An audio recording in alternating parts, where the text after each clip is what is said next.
Hola amigos y hermanos de la Iglesia Centro Familiar Cristiano Internacional.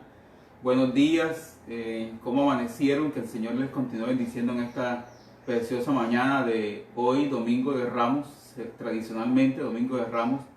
Estamos ya, esta es nuestra tercera transmisión, tercer domingo en medio de la crisis, tratando de hacer iglesia de otra manera, de esta forma.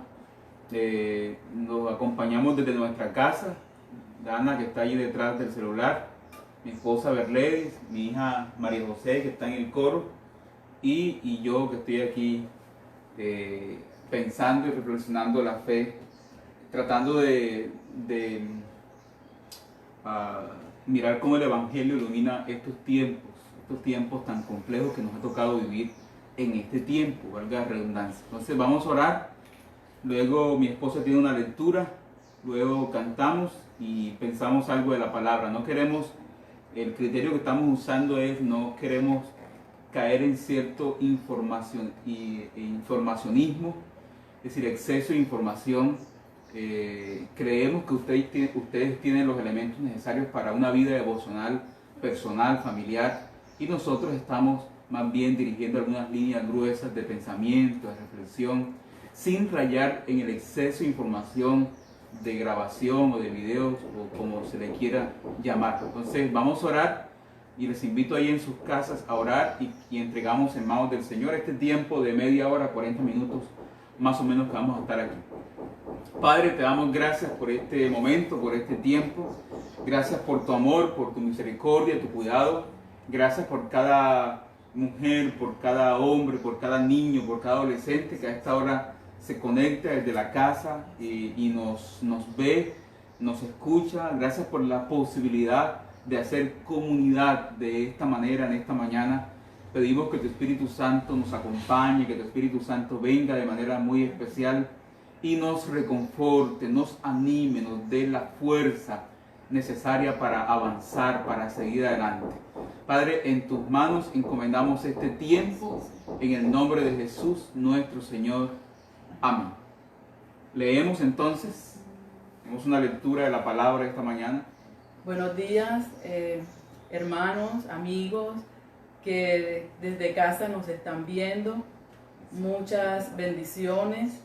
Que el Señor nos hable de una manera muy especial en este día y que nuestro corazón arda al escuchar esa voz que viene de parte de Dios para nosotros. Vamos a ubicarnos en Salmo 23 y ustedes en casa me siguen la lectura. Salmo 23.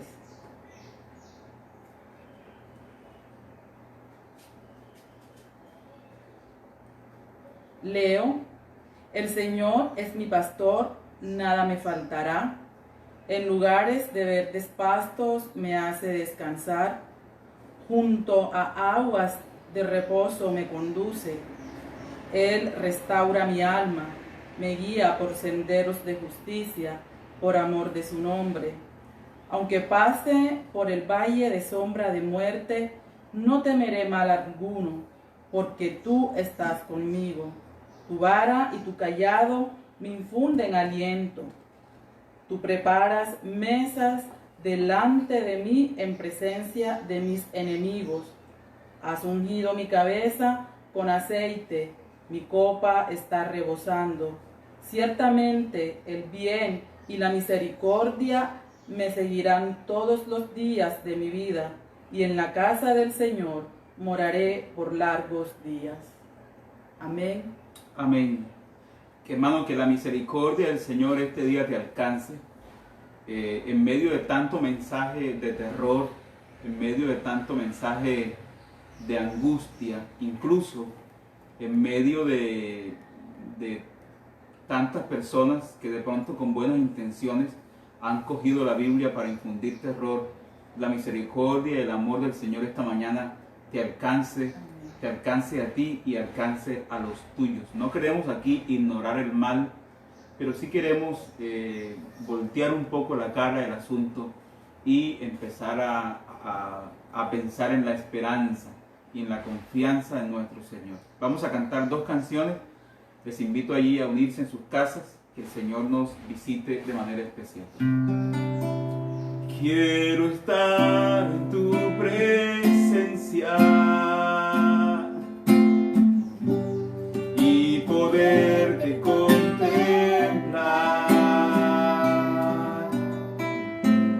Necesito estar contigo.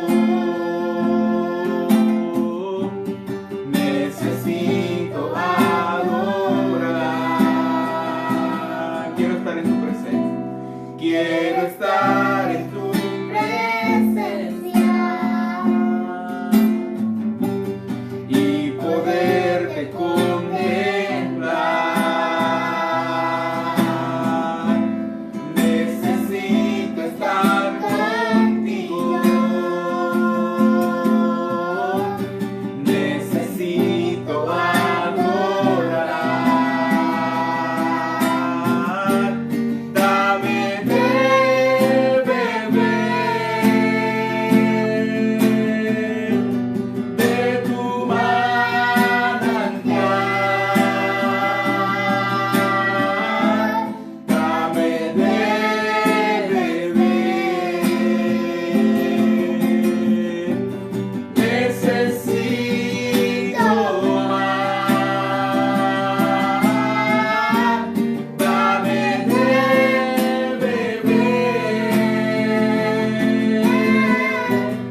Bien, como decía al principio, tradicionalmente hoy celebraríamos o celebramos el Domingo de Ramos, la entrada de Jesús a Jerusalén.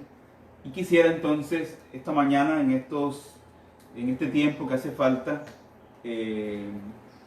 hacer una reflexión en dos direcciones. Una, tocante al tema del Domingo de Ramos, o más bien la entrada de Jesús a Jerusalén. Dos, retomar el Salmo 23 y hacer algunas observaciones del Salmo 23.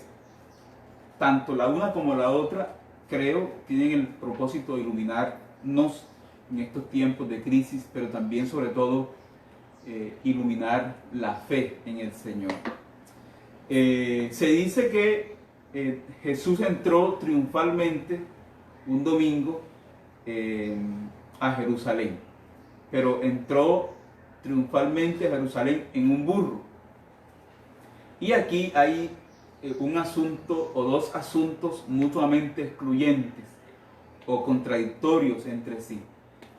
Triunfo y burro. Triunfo y burro. No sé si es que Jesús tuvo malos asesores de imagen, pero uno no entra triunfalmente a una ciudad para tomársela en un burro. Entonces, por eso creo que son dos asuntos mutuamente excluyentes. Es como cuando Pablo dice a los colosenses que Jesús triunfó en la cruz. Son dos asuntos excluyentes. Para nosotros esos textos se han vuelto comunes, pero para quien lo leía de primera mano, los asuntos eran excluyentes. ¿Cómo así que uno triunfa en una cruz si la cruz era un símbolo más bien de derrota y de muerte, ¿no? Entonces, burro y triunfo son excluyentes.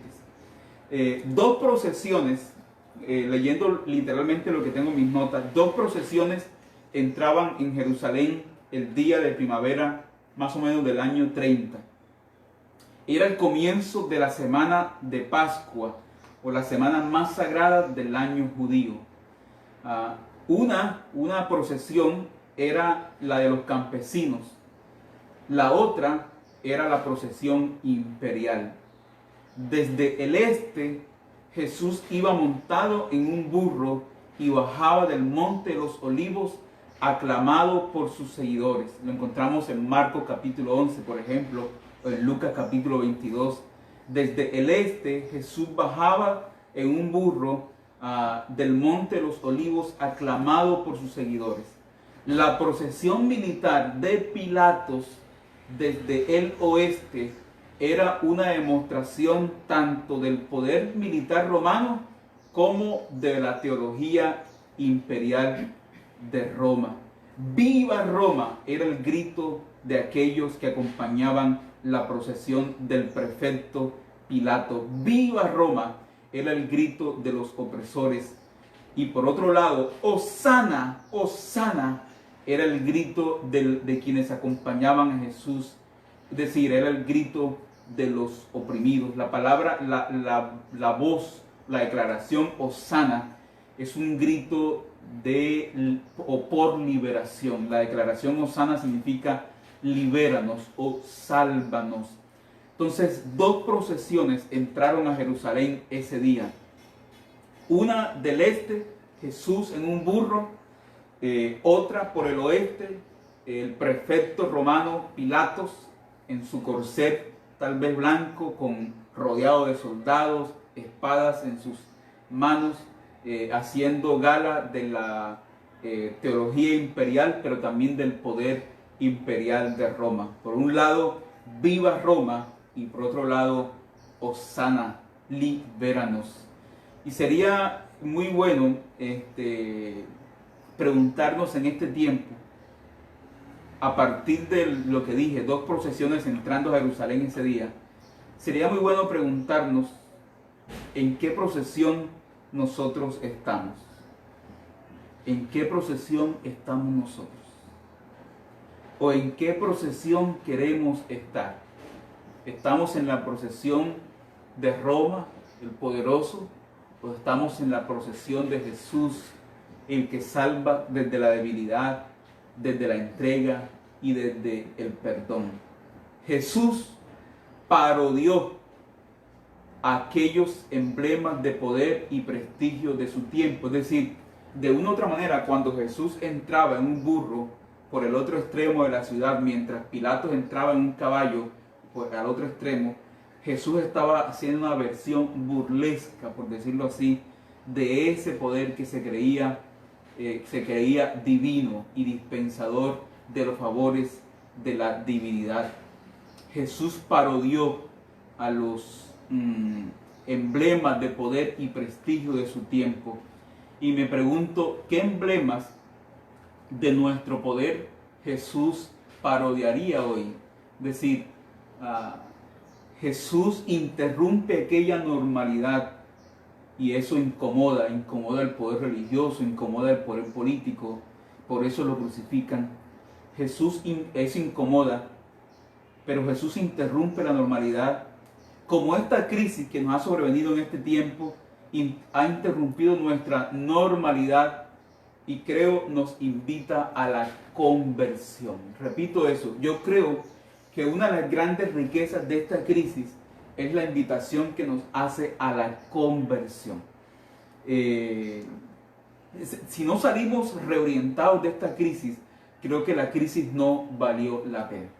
Y no lo estoy diciendo yo, lo están diciendo también los expertos. Creo que de otra manera esta crisis nos invita a revisarnos y revisar la experiencia de Dios, el Evangelio, la forma en la que hemos venido siendo iglesia, la economía, el sistema de salud, el poder político. Es decir, de una u otra manera, esta crisis ha interrumpido nuestra normalidad y nos invita entonces a la conversión. Como se dice que una persona desconocida escribió en una pared del metro en Hong Kong, China, escribió lo siguiente: no queremos volver a la normalidad era el problema. No queremos volver a la normalidad era el problema. Entonces, que todo esto, hermanos, nos invite a la conversión, es decir, a una culpa, pero también a un arrepentimiento, no a una culpa sin disculpa, sino a un arrepentimiento de cómo hemos venido haciendo relaciones, cómo hemos venido construyendo familia, cómo hemos venido construyendo país, y que el Señor nos ayude entonces a arrepentirnos y a convertirnos. Todos ustedes, creo, sin excepción, se vieron la película Un Milagro en la Celda 7, o Milagro en la Celda 7.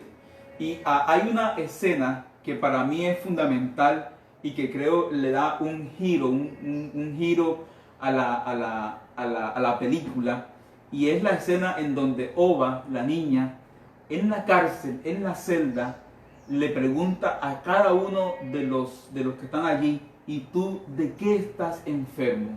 Para mí esa escena es muy significativa porque cada uno allí tiene la posibilidad de contar o de narrar aquello que lo llevó allí. Cada uno tiene la posibilidad de narrar, de contar aquello que lo llevó allí. Y justo allí, cuando cada uno de ellos empieza a decir: estoy aquí por esto, estoy enfermo de esto, estoy enfermo de aquello, justo allí, creo, ellos empiezan a salir de sus prisiones. Justo cuando empiezan a narrar aquello que los ha llevado allí, empiezan a ser libres y empiezan a salir de la cárcel, aunque estén literalmente en ella, pero empiezan a salir emocionalmente y humanamente, es decir, como seres humanos, de la cárcel, y empiezan entonces a tener un encuentro con la ternura, con el perdón, con la reconciliación. Sería muy bueno, hermanos, en este tiempo que nosotros hiciéramos el mismo ejercicio a partir de esta anormalidad que Jesús ha venido con la que Jesús ha venido a incomodarnos. Hiciéramos el ejercicio: ¿qué nos está enfermando en este tiempo? ¿Qué es lo que nos enferma? ¿Qué es lo que nos ha encerrado? ¿Qué es lo que nos ha llevado a nuestras prisiones? En los odios, las amarguras, la falta de perdón, el resentimiento, la religiosidad, la religión. ¿Qué es lo que nos ha llevado? ¿Qué es lo que nos ha aprisionado? ¿Qué es lo que nos está enfermando? Y cómo narramos eso para salir de nuestras prisiones y de nuestras crisis? ¿Qué tal si hacemos ese ejercicio esta mañana y cortamos aquí este primer tiempo? ¿Qué tal si nos preguntamos allí en casa, a nivel individual, qué me está enfermando? Pero también a nivel familiar, a nivel del núcleo o de comunidad, ¿qué nos está enfermando? Ojalá a nivel nacional también pudiéramos hacer esta lectura. ¿Qué es lo que nos ha enfermado? Y empezáramos a narrar aquello que nos ha encerrado y empezáramos a ser libres a partir de la conversión. Renuévame, Señor Jesús, ya no quiero ser igual. Renuévame, Señor Jesús, pon en mí tu corazón, porque todo lo que hay dentro de mí necesita ser cambiado, Señor, porque todo lo que hay dentro de mi corazón necesita más de ti. ¿Qué te enferma esta mañana? ¿Qué nos está enfermando? ¿Qué nos ha llevado a nuestras prisiones? El Señor Jesús dijo: conocerán la verdad y la verdad les hará libres. Y poner en este tiempo, hermanos, los acentos donde deben estar. Pensando en esto, traigo a colación una canción de Ricardo Rodríguez y la voy a leer. Dice, la canción se llama El Burro. Dile que está a tu lado, el burro. La canción se llama El Burro. Conversaba un burro con su raza, le rodeaban pues era popular, firmaba autógrafos, daba conferencias, tenía dinero y hasta un celular. Un pollito se hacía paso entre la multitud para escuchar lo que decía aquel famoso asno, mientras éste presumiendo relataba el triunfo del domingo. Les comentaba del bello homenaje que le ofrecieron allá en Jerusalén. Les recibieron con flores en el camino. La multitud me aclamaba, decía él.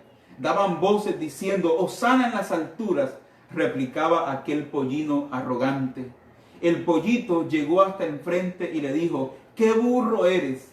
No era a ti a quien aplaudían, era a Cristo el Mesías el que estaba sobre ti. ¡Qué burro eres! No era a ti a quien admiraban, era aquel que te cabalgaba, era Jesús de Nazaret, a quien daban gloria, honor y honra, a quien daban gloria, honor y honra. Burro, no te equivoques, burro, no te equivoques. Hermano, con todo el respeto, hermano, que nos merecemos, qué burros hemos sido. Qué burro hemos sido. Y nosotros desde Génesis 3 tenemos la extraña, el extraño ejercicio de proyectar la culpa en el otro.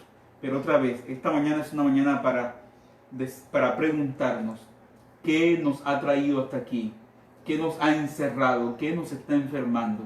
Salmo 23.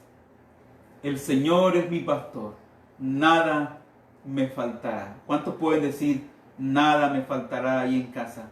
El Señor es mi pastor, nada me faltará.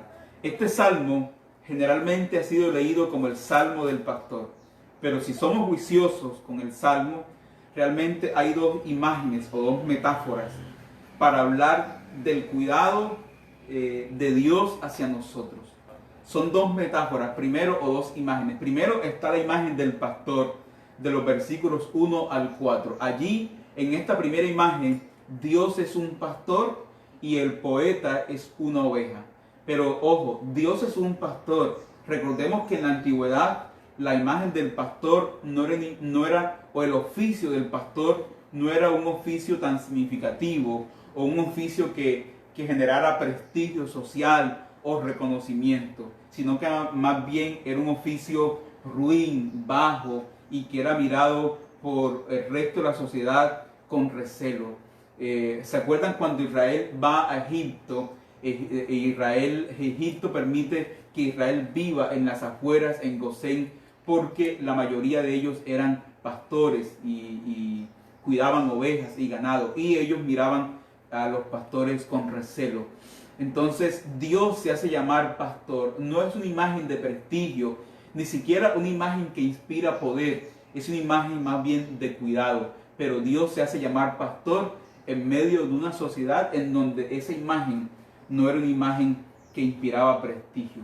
Yo no sé si a nosotros los que decimos que somos pastores nos ha picado el bicho del prestigio, el reconocimiento. Sería bueno recordar que esa imagen no era una imagen prestigiosa, sino una imagen muy básica, muy fundamental, muy elemental, y que no generaba prestigio social. Entonces, en esta primera imagen, Dios es un pastor y el poeta es una oveja, que tampoco era una imagen muy diciente para él.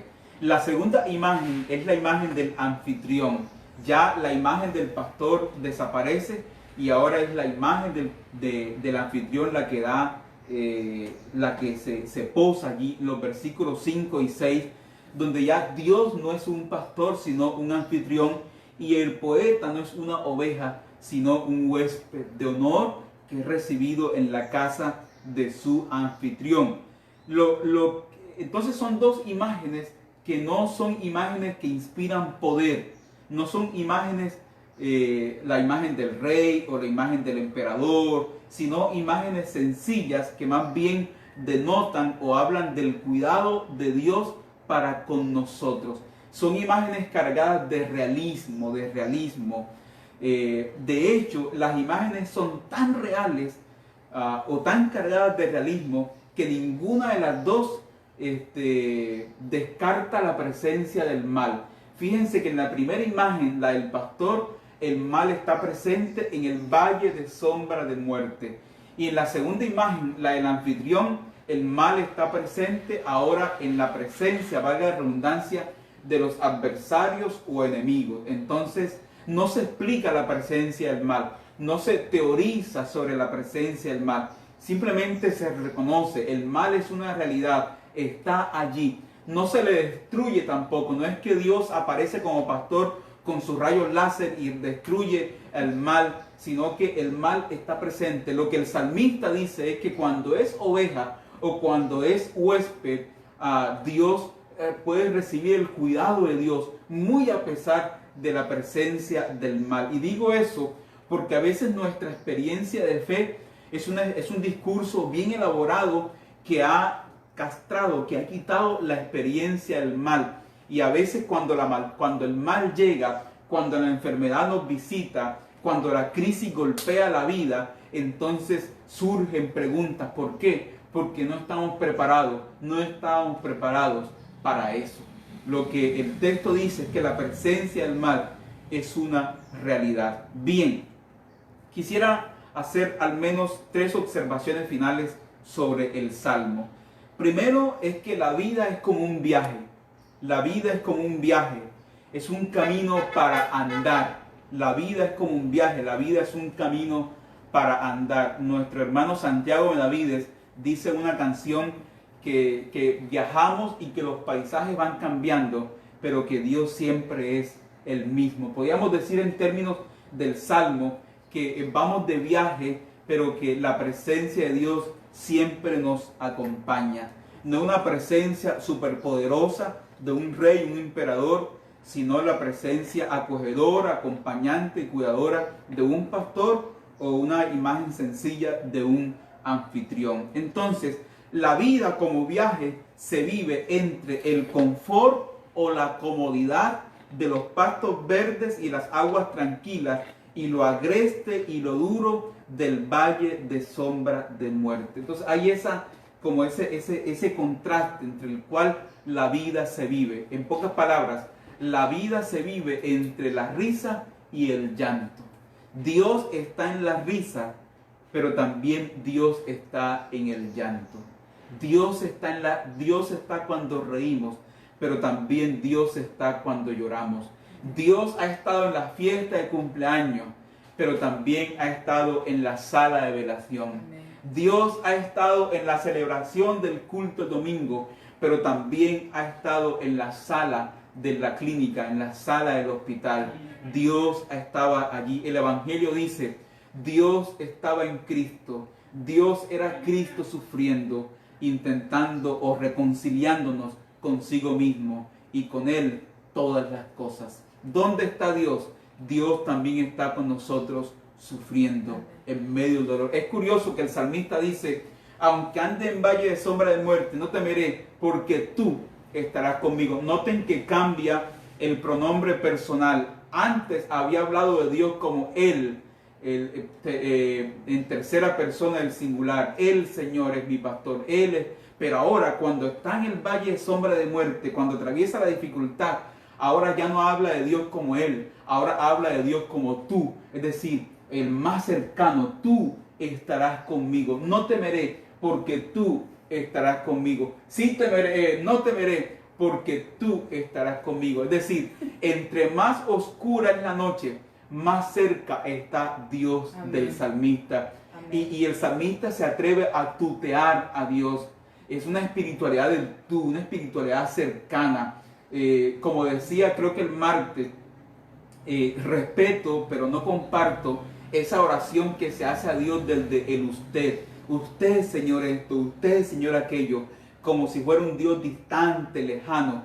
Jesús nos enseñó a orar a Dios desde el Abba, desde el papito, desde el papá, que está cerca nuestro y que sabe de qué cosas tenemos necesidad antes que la pidamos. Entonces, la vida de fe se experimenta entre el llanto, pero también entre la risa. Dios está en la risa, amén, aleluya, pero Dios también está en el llanto. Amén. Dios también está en la crisis. Amén. Tú estarás conmigo. Entre más oscura es la noche, más cercana está la presencia, amén, de Dios de nosotros. A veces no la percibimos, no es como quisiéramos verla, experimentarla, pero Dios está. Lo segundo es que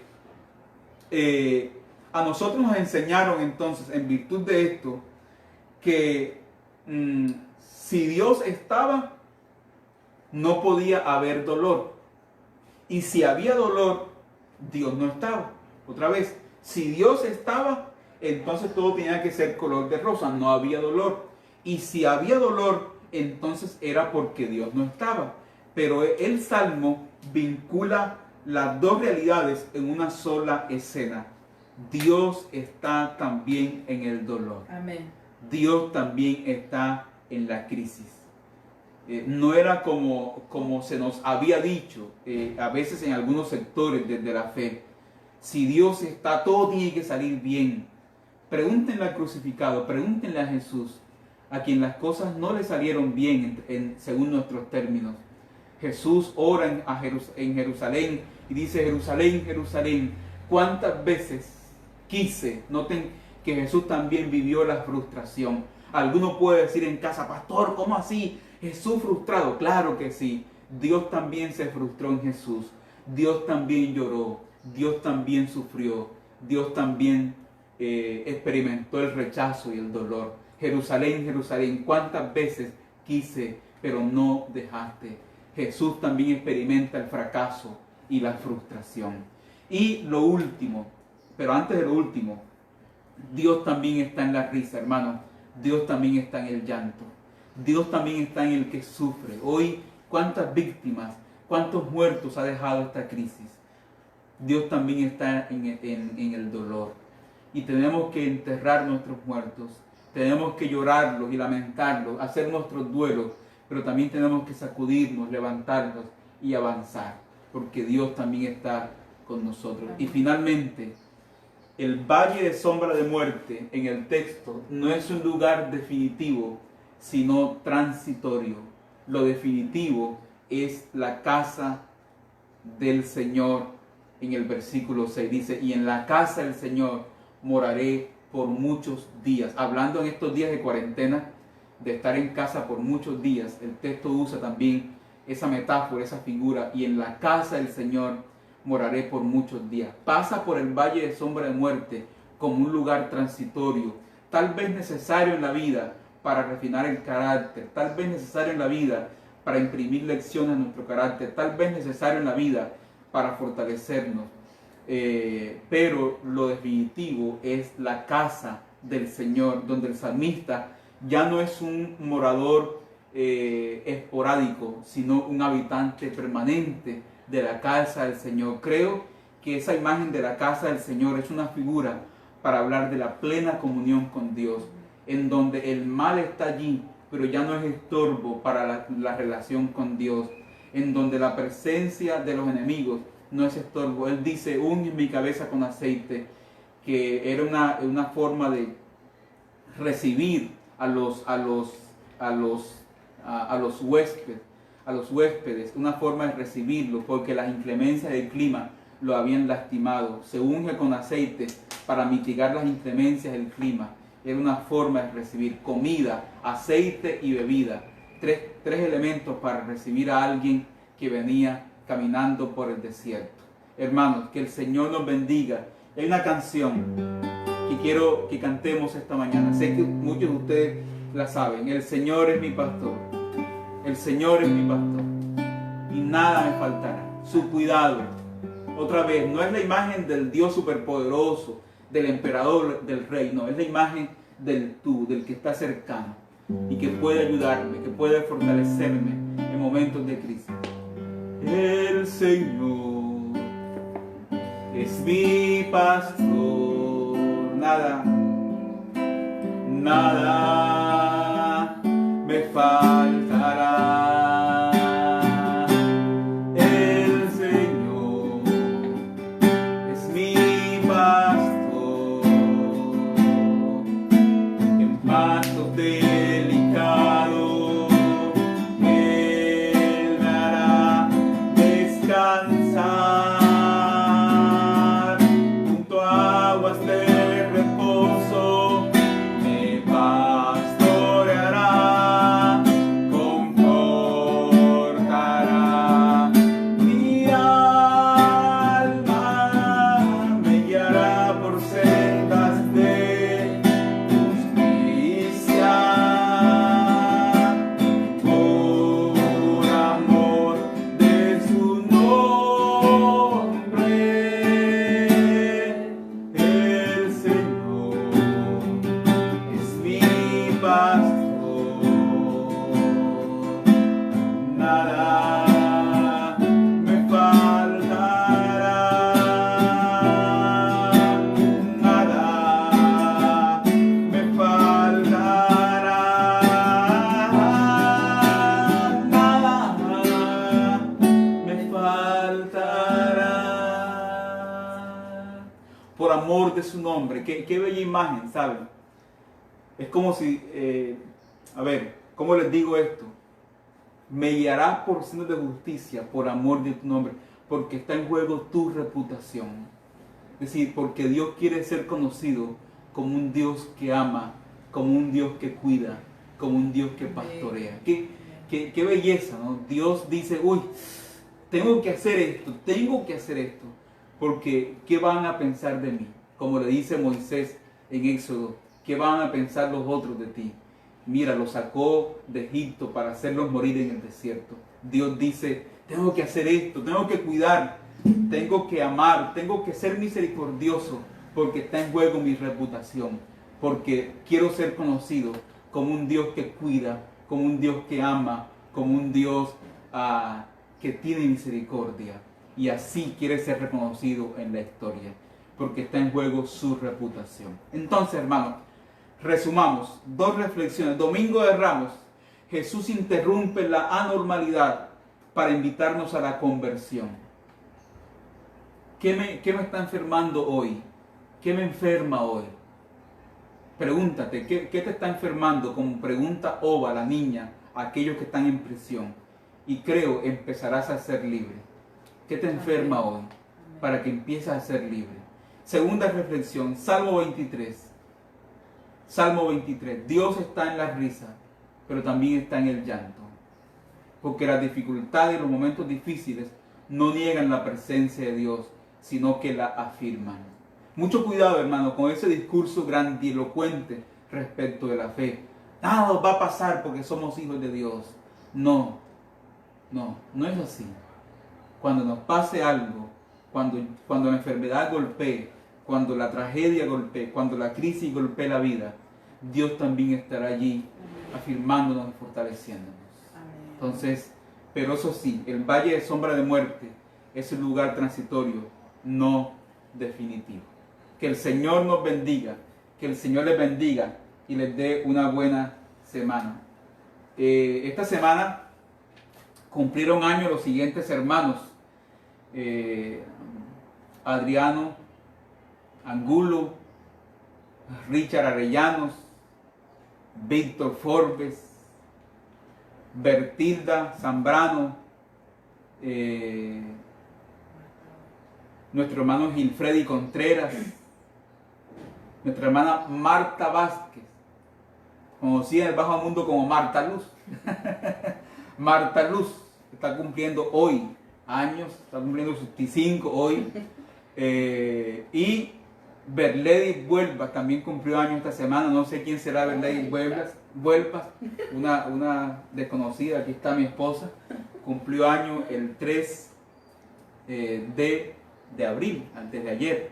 Entonces, que el Señor les bendiga y les dé muchos años más de vida. A ver, entonces vamos a ver si cerramos este tiempo con oración. Celebramos la vida de quienes han cumplido años y cerramos este tiempo, con oración. Aquí, si pueden agarrar la mano de quien está a su lado y oren juntos. Saludamos a todos aquellos que nos ven, que nos han dicho que nos ven en televisores grandes. La hermana Dalet y los suyos, el hermano Víctor, su familia, la hermana Marta Luz, ahí la familia Villalba Luna, que también nos ven en televisor grande. Saludamos, y otra vez quiero saludar a nuestro hermano Tomás Valderrama y su esposa Elena, 65 años de matrimonio, 65 años de matrimonio. El hermano Tomás es nuestro héroe. Él merece que le prendamos una vela. Él es Santo Tomás, Un fuerte aplauso para nuestro hermano Tomás, quien ha sobrevivido todo este tiempo. Vamos a orar y entregamos en manos del Señor este momento. Padre, gracias te damos por todos aquellos hermanos y amigos que se conectan en Sincelejo, en San Marcos, en Medellín, en Bogotá, aún fuera del país, en Norteamérica, aquí en Cartagena, en otras ciudades, en otros escenarios, en otros espacios. Y te damos gracias por ellos, Señor. Gracias porque a través de la fe de ellos y sus oraciones fortalece también nuestra fe y nuestras vidas. Gracias por cada hermano que esta semana cumplió año. Pedimos que les bendigas, que les multiplique sus años, que les llenes de vida. Y esta semana, Señor, permítenos vivir esta Semana Santa siendo todavía juiciosos con la cuarentena, pero también generosos con los demás en lo que necesiten. Así como aquel que dijo, este es mi cuerpo que por ustedes es partido, también nosotros podamos partirnos y darnos a los demás, así como Él se partió y se dio a los demás. Oramos por los médicos, oramos por los enfermeros, enfermeras, para que sigas guardándoles, protegiéndoles y haciéndoles objetos de tu amor, sujetos de tu misericordia y tu gracia en cada clínica, en cada hospital. Oramos por los gobiernos nacionales, departamentales, mundiales, que puedan tomar las mejores elecciones en este momento, decisiones en este momento, especialmente en favor de aquellos que más lo necesitan, los migrantes, los habitantes de calle, los pobres, etcétera. Padre, y entregamos en tus manos la cadena de producción y de distribución para que los alimentos, la canasta básica, elemental, fundamental, no falte. Te damos gracias, Señor, porque antes íbamos al supermercado y el tomate, la cebolla era parte de un paisaje que disfrutábamos simplemente allí sin pensarlo de mucho, pero hoy vamos al supermercado y ya eso, tener un tomate en la mano, tener una zanahoria, una cebolla, una libra de arroz, ha sido muy significativo para nosotros en este tiempo. Y gracias por hacernos ver que aquello que era necesario, pero que era parte del paisaje. Señor, esta semana guarda la iglesia, guarda a cada amigo. No solamente que se cumpla el texto, el ángel del Señor acampa alrededor de los que le temen y los defiende, sino que también nosotros podamos ser ángeles tuyos en favor y en beneficio de alguien que necesita ser defendido, que necesita ser atendido. Así lo creemos y lo confesamos y entregamos este tiempo en tus manos, en el nombre de Jesús. Amén. Hermanos, les mandamos un fuerte abrazo desde aquí y que el Señor les dé una buena semana.